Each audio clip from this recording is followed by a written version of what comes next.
Good evening.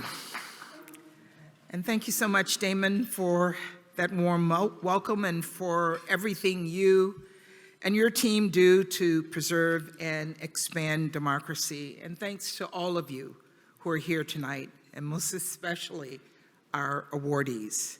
It really is wonderful to be back here with so many fellow board members and all of you as the National Endowment for Democracy marks a truly extraordinary milestone. And Carl, where are you? I'm so delighted to see you back here with us. Carl recruited me to the board. He did not tell me how much work I was going to have to do. I thought I was retired, and then I learned that I was going to be your Africa person, and you had an extraordinary team that I really appreciated working with, but they really did get their money's worth out of me. Meaning, really, it was a pleasure. I'd like to admit that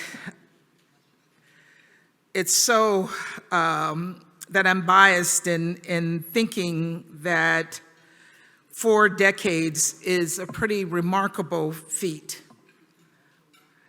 You see, this organization and I share kind of a diplomatic birthday.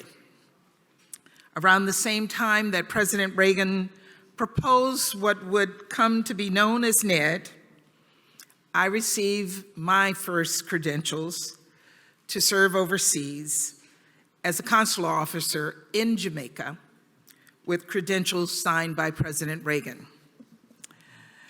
I was just a few years from graduate school and younger than my own kids are now.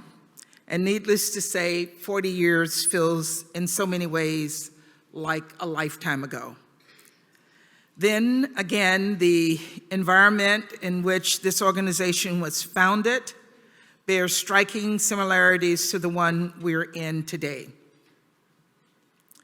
Back then, a contest between democracy and autocracy was changing the very fabric of our nation and our world.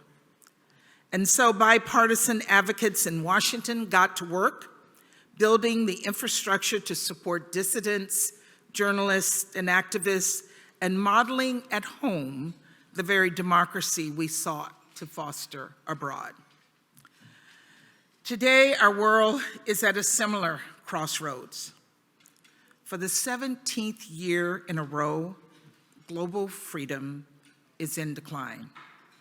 In every corner of the world, people's basic liberties, their right to speak their minds, elect their representatives, to live free from want and fear, are all under attack.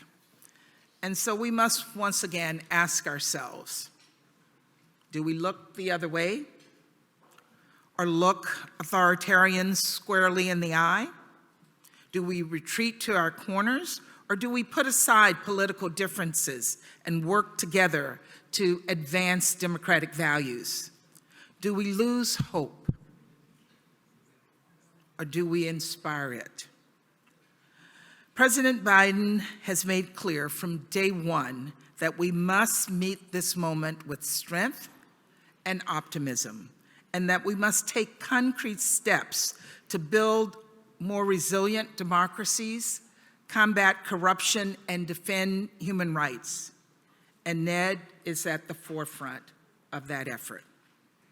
As part of President Biden's effort, he has helped spearhead the creation of the Summit of Democracy, which has brought together over 100 leaders to address the threats facing democracy and commit to action.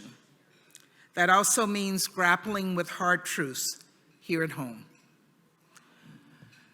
There's no denying the recent attacks on our institutions or the little faith America has in them.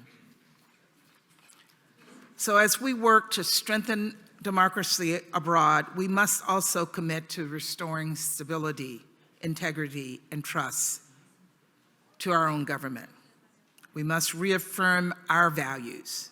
And as the President has said, we must lead by the power of our example. There's no doubt that our work is cut out for us. But I have to tell you, I have tremendous hope. And that's in part because the rooms where decisions are made are beginning to look more like this museum. Because we know that when women have a seat at the table, our societies are more free, more fair, and more secure. Not only for women and girls, but for all of us. I'm also hopeful because I've spent time with the next generation of leaders, the ones who haven't been doing this work for the last 40 years, the ones we're going to be depending on to do this work for the next 40 years. And last week, I met young leaders in Hawaii and the Cook Islands. And I asked them about their dreams and their fears for the future, for climate justice and gender equity, food security, and education, all components of a sustainable and thriving democracy. These young people have lived through more in their lifetimes than any of them should have, and yet they have not lost faith. They've not lost faith in our nation's promise, and they haven't lost sight of our shared responsibility. I see them in the inspiring leaders we are honoring here tonight. All of them, all of you, are testament to the ethos of collaboration, participation, and unrelenting optimism that have defined this organization's work for the last 40 years. And that will lead us toward a more democratic world in the future. So I look forward to working with all of you to build that world, to build it alongside you so that we can create a future for the next generation. Thank you very much.